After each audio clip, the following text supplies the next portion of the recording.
गुप्त नवरात्रि चौथे दिन की कथा। नमस्कार दोस्तों, जय माता दी। आप सभी पर माँ भगवती की कृपा सदा बनी रहे। गुप्त नवरात्रि में साधक माँ भगवती के 9 रूपों के साथ साथ 10 महाविद्याओं की भी पूजा करते हैं। खास तौर पर जो लोग तंत्र साधना करते हैं वे गोपनीय तरीके से गुप्त नवरात्रि में 10 महाविद्याओं की पूजा करते हैं। और गुप्त नवरात्रि के चौथे दिन महाविद्या भुवनेश्वरी की पूजा की जाती है। माँ भुवनेश्वरी 10 महाविद्याओं में चतुर स्वरूप विद्यमान मानी जाती है। माँ भुवनेश्वरी को तीनों लोकों की ईश्वरी माना जाता है। माँ भुवनेश्वरी साक्षात पूरे संसार को धारण करती हैं और इसका पालन पोषण करती हैं। माँ भुवनेश्वरी को जगत माता और जगत धात्री के नाम से भी पुकारा जाता है। माँ भुवनेश्वरी आकाश, वायु, पृथ्वी, अग्नि और जल का निर्माण करती हैं। शास्त्रों में माँ भुवनेश्वरी को मूल प्रकृति कहते हैं।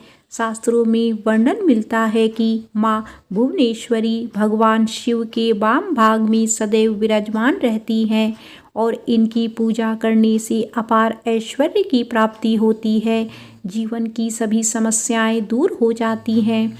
माँ भुवनेश्वरी की पूजा करने वाले भक्तों की सभी मनोकामनाएं बहुत ही शीघ्र पूरी हो जाती हैं। माँ भुवनेश्वरी को शक्ति और सृष्टि कर्म में महालक्ष्मी स्वरूप माना जाता है। आदि शक्ति भगवती का भुवनेश्वरी भगवान शिव की सभी लीलाओं में उनकी सहचरी है, सदा उनके साथ साथ रहती है। माँ भुवनेश्वरी का स्वरूप बहुत ही सौम्य है और इनके समस्त अंग क्रांति से परिपूर्ण हैं। ये अपने सभी भक्तों को अभय और समस्त सिद्धियां प्रदान करती हैं। देवी पुराण में बताया गया है कि मूल प्रकृति का दूसरा नाम भुवनेश्वरी है। माँ भुवनेश्वरी के श्री अंगों से प्रातः काल के सूर्य की समान आभा निकलती रहती है। माँ अपने मस्तक पर चंद्रमा का मुकुट धारण करती हैं। इनके 3 नेत्र हैं और इनके मुख पर हमेशा मुस्कान छाई रहती है। माँ भुवनेश्वरी देवी की भुजाओं में पास, अंकुश, वरद तथा अभय मुद्रा विराजमान रहती है। गुप्त नवरात्रि में माँ भुवनेश्वरी की पूजा करने के लिए सबसे पहले स्नान करने के बाद साफ स्वच्छ वस्त्र धारण करें। आप आज के दिन लाल या फिर हरे नारंगी रंग के वस्त्रों का प्रयोग कर सकते हैं। अब किसी एकांत कमरे में या अपने घर के पूजा कक्ष में पूर्व दिशा की ओर मुँह करके बैठ जाएं। पूजा करने के लिए हमेशा पहले ऊनी आसन का प्रयोग करें। अब अपने सामने एक लकड़ी की चौकी पर साफ वस्त्र बिछाकर उस पर गंगा जल छिड़ककर शुद्ध कर लें। अब एक प्लेट में रखे उस पर रोली से त्रिकोण का निर्माण करें। अब इस त्रिकोण में अखंडित अक्षत भर दें। इन अक्षतों पर सिद्ध प्रमाण प्रतिष्ठा युक्त भुवनेश्वरी यंत्र की स्थापना करें। भुवनेश्वरी यंत्र के समक्ष अक्षत की 10 ढेरियाँ बनाएं और इन ढेरियों के ऊपर क्रमशः एक एक लघु नारियल स्थापित करें। अब इन सभी लघु नारियल का क्रमशः रोली का तिलक लगाएं। इसके बाद भुवनेश्वरी यंत्र के समक्ष शुद्ध घी का दीपक प्रज्वलित करें और यंत्र का पूजन करें। फिर ध्यान करें। अब दोनों हाथ जोड़कर माँ भुवनेश्वरी का सच्चे मन से ध्यान करके धूप, दीप, अक्षत, पुष्प आदि से पूजा करें। फिर भुवनेश्वरी महाविद्या मंत्र का जाप करें। ओम देवी भुवनेश्वरी नमः इस मंत्र का जाप कर सकती हैं।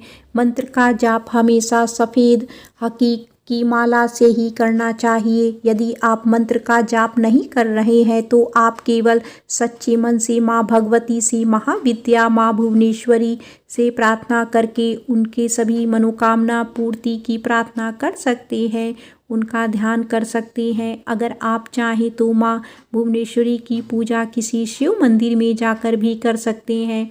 इसके लिए सबसे पहले किसी भी शिव मंदिर में जाकर षोडशों उपचार द्वारा माँ भगवती भुवनेश्वरी का पूजन करें। अब गाय के घी का दीपक जलाएं, कपूर जलाकर धूप जलाएं। माँ भुवनेश्वरी को सफ़ेद पुष्प, चंदन, अक्षत और इत्र अर्पित करें।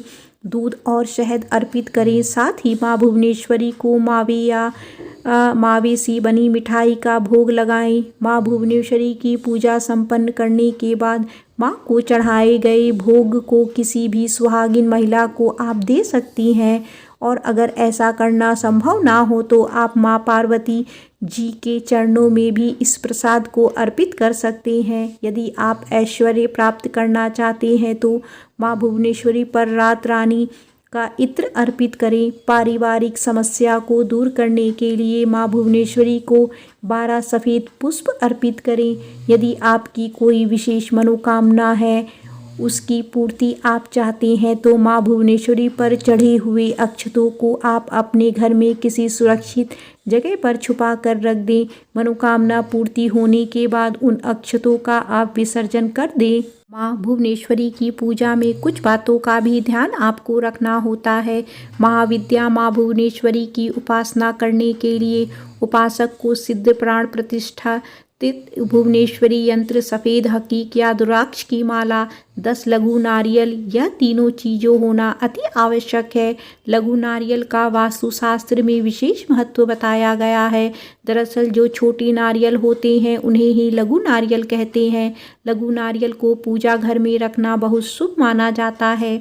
लघु नारियल की पूजा करने से घर में धन संबंधी समस्याएं दूर हो जाती हैं। माँ भुवनेश्वरी की साधना हमेशा सुबह 4 से 6 बजे के बीच या रात में 10:15 बजे के बाद ही करनी चाहिए। माँ की पूजा करने के बाद भुवनेश्वरी कवच का पाठ अवश्य करना चाहिए।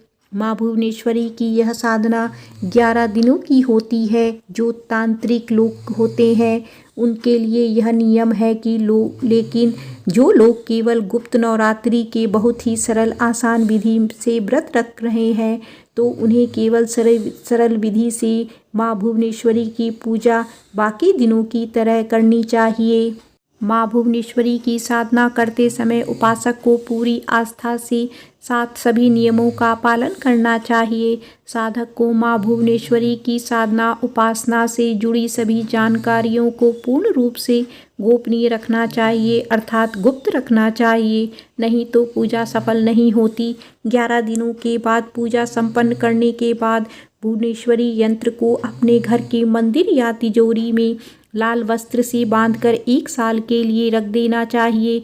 पूजा में इस्तेमाल की गई सभी सामग्री को नदी में प्रवाहित कर देना चाहिए या किसी पीपल के नीचे गड्ढे खोदकर दबा देना चाहिए। सामग्री का विसर्जन अगले दिन करना चाहिए। इस प्रकार माँ भुवनेश्वरी की पूजा करने से आपकी साधना पूर्ण होती है और आपके ऊपर माँ भुवनेश्वरी की असीम कृपा सदा बनी रहती है। माँ भुवनेश्वरी की साधना करने से मनुष्य को ज्ञान, धन, सम्मान और प्रतिष्ठा की प्राप्ति होती है। गुप्त नवरात्रि के चौथे दिन माँ भगवती के कुष्मांडा रूप की भी पूजा की जाती है। आइए सुनते हैं माँ कुष्मांडा की कथा। माँ कुष्मांडा अष्टभुजाओं वाली देवी कहलाती है। मान्यता है कि नवरात्रि के चौथे दिन माँ कुष्मांडा की पूजा करने वाले भक्त की सारी मनोकामनाएं पूरी हो जाती हैं। भक्तों को सुख सौभाग्य की प्राप्ति होती है। यदि पढ़े वाले छात्र देवी कुष्मांडा की पूजा करें तो उनके बुद्धि और विवेक में भी वृद्धि होती है। माँ कुष्मांडा भक्तों को रोग शोक विनाश से मुक्ति करके उन्हें आयु, यश, बल और बुद्धि प्रदान करती है। माँ कुष्मांडा शेर पर सवारी करते हुए प्रकट होती हैं। अष्टभुजाधारी माँ मस्तक पर रत्न जड़ित मुकुट धारण करती है और अत्यंत दिव्य रूप से सुशोभित होती हैं। माँ कुष्मांडा ने अपनी अष्टभुजाओं में कमंडल, कलश, कमल, सुदर्शन चक्र, गदा, धनुष, बाण और माला धारण किया हुआ है। माँ कुष्मांडा का यह रूप भक्तों को जीवन भक्त शक्ति प्रदान करने वाला माना गया है। अब आप सभी माँ कुष्मांडा का ध्यान करते हुए माँ कुष्मांडा के प्रति अटूट श्रद्धा भक्ति भाव के साथ इस दिव्य और परम पूर्णदायी कथा का रसपान कीजिए। प्रेम से बोलो कुष्मांडा माता की जय। किसी देश में सुशील नाम का एक निर्धन ब्राह्मण रहा करता था। हर दिन मिलने वाली भिक्षा से ही वह अपने परिवार का पेट पालता था।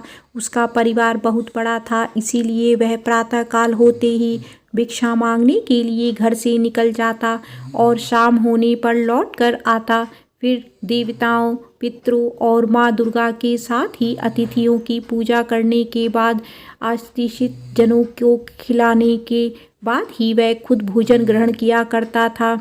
इस प्रकार भिक्षा को वह भगवान का प्रसाद समझकर ग्रहण करता और इतना दुखी होने पर भी वह दूसरों की सहायता के लिए सदा तैयार रहा करता था। गरीबी के कारण उसका मन दुखी रहता था, फिर भी वह सदैव धर्म कर्म में लगा रहता था और अपनी इंद्रियों को उसने अपने वश में रखा था।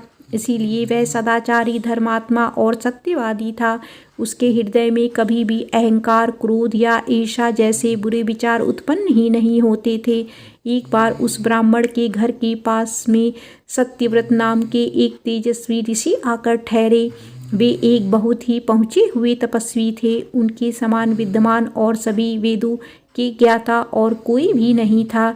जल्द ही बहुत सारे लोग उनके दर्शन करने के लिए आने लगे। उस ब्राह्मण के मन में भी तपस्वी से मिलने की इच्छा जागी और वह भी उनकी सेवा में उपस्थित हो गया। महर्षि सत्यव्रत को प्रणाम करके वह ब्राह्मण कहने लगा कि हे ऋषिवर, आपकी बुद्धि अत्यंत विलक्षण है और आप अनेक शास्त्रों, विद्याओं और मंत्रों के जानने वाले हैं। मैं एक निर्धन, दरिद्र और बेसहारा ब्राह्मण हूँ। कृपया मुझे बतलाइए ऋषिवर कि मेरी दरिद्रता, मेरी गरीबी, मेरा दुख किस प्रकार दूर हो सकते हैं। ब्राह्मण ने कहा कि मुनिवर, आपसे यह पूछने के पीछे मेरा उद्देश्य केवल यही है कि मुझे अपने परिवार का भरण पोषण करने की शक्ति आ जाए। धन के अभाव के कारण मैं उन्हें पर्याप्त रूप से सुख सुविधाएं नहीं दे पा रहा हूँ। दयानिधे, तप, दान, व्रत, मंत्र या कोई ऐसा जप, कोई ऐसा उपाय बताइए जिससे मैं अपने परिवार का पेट अच्छी तरह से भर सकूं और उन्हें सारी सुख सुविधाएं भी दे सकूं। मेरी बस इतनी इच्छा है कि मेरा परिवार सुखी हो जाए। महर्षि सत्यव्रत ने सुशील ब्राह्मण को भगवती दुर्गा की महिमा बताते हुए नवरात्रि व्रत करने की सलाह दी। महर्षि सत्यव्रत ने उस ब्राह्मण से कहा कि हे ब्राह्मण, अब मैं तुम्हें माता कुष्मांडा की कथा सुनाता हूँ। तुम भी अच्छे मन लगाकर और पवित्र मन से, श्रद्धा भक्ति भाव से इस कथा को सुनो।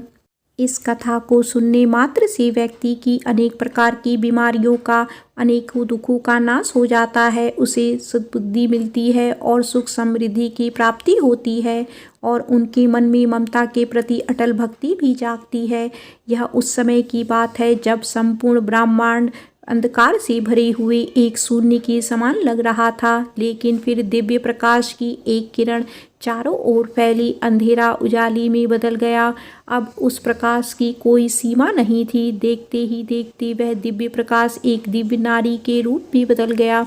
वह कोई नहीं बल्कि स्वयं देवी कुष्मांडा थी। अपनी मंद हल्की मुस्कान के साथ अंड यानी ब्रह्मांड को उत्पन्न करने के कारण इन देवी को कुष्मांडा के नाम से पुकारा जाता है और देवी कुष्मांडा के मुख की मुस्कान के कारण ब्रह्मांड का जन्म हुआ। हे ब्राह्मण, उन्होंने ही पृथ्वी, सभी ग्रहों, चंद्र, सूर्य, तारे और आकाशगंगा को अस्तित्व में लाया। संसार में जीवन बनाए रखने के लिए सूर्य देवता की आवश्यकता थी, तो कुष्मांडा माता ने ही अपने आप को सूर्य में समाहित कर दिया। सूर्य संसार में जीवन का पर्याय है, तो देवी कुष्मांडा उनकी शक्ति है। माता कुष्मांडा ही समस्त ऊर्जा का स्रोत है। जब वह सूर्य भगवान के मूल में वास करती हैं तो देवी का अलौकिक तेज भगवान सूर्य को जीवन प्रदान करने की है, उन्हें प्रकाशमान बने रहने की क्षमता देता है। कुष्मांडा देवी के बिना सूर्य देव शक्तिहीन है और यह देवी कुष्मांडा की ही शक्तिहीन है कि कुष्मांडा ही इतनी शक्तिशाली है। इनसे ही सारा जग रोशन है और यह देवी केवल एकमात्र ऐसी देवी है जो कि सूर्यमंडल के भीतर के लोक में निवास करने की क्षमता रखती हैं। माँ की पूजा करने वाले व्यक्ति को अनेक प्रकार से सुखों की प्राप्ति होती है और ऐसा व्यक्ति अपने जन्म जन्मांतर के पापों का नाश करके माता की कृपा से इस जीवन में सभी प्रकार के सुख सुविधाओं की प्राप्ति करता है। महर्षि ने आगे कहा, हे ब्राह्मण, माता कुष्मांडा की स्तुति करने से आयु, यश, बुद्धि और बल में वृद्धि होती है। साथ ही साथ सभी रोगों से मुक्ति मिलती है। दरिद्रता दूर होती है, सभी तरह के नकारात्मक शक्तियाँ दूर हो जाती हैं और हर प्रकार की समस्याओं का समाधान भी माँ की कृपा से आसानी से मिल जाता है। इनकी पूजा करने से सुख समृद्धि और उन्नति मिलती है, दुख विपत्ति और कष्ट से मुक्ति मिल जाती है। तब महर्षि सत्यव्रत के कहने पर, उनकी सलाह पर ब्राह्मण ने भी नवरात्रि के व्रतों को किया, माँ कुष्मांडा की स्तुति की और महर्षि सत्यव्रत को अपना गुरु बनाकर उनसे माया बीज नामक भुवनेश्वरी मंत्र की दीक्षा ली। इसके बाद नवरात्रि के व्रत रखकर उस मंत्र का सुशील ब्राह्मण ने नियमित रूप से जप आरंभ कर दिया। उसने माता भवानी और माँ कुष्मांडा की भक्ति पूर्वक आराधना की और 9 वर्ष तक लगातार वह माँ भगवती के माया बीज मंत्र का निरंतर जाप करता रहा। उसकी भक्ति से प्रसन्न होकर तब देवी भगवती ने 9 वर्ष की नवरात्रि की अष्टमी तिथि को मध्य रात्रि में उसे स्वप्न में दर्शन दिए और इस प्रकार माँ कुष्मांडा की कृपा से सुशील ब्राह्मण की दरिद्रता दूर हो गई। माँ भगवती की कृपा से उनके घर में सुख और समृद्धि के भंडार भर गए। सभी मिलकर प्रेम से बोलो, कुष्मांडा मैया की जय।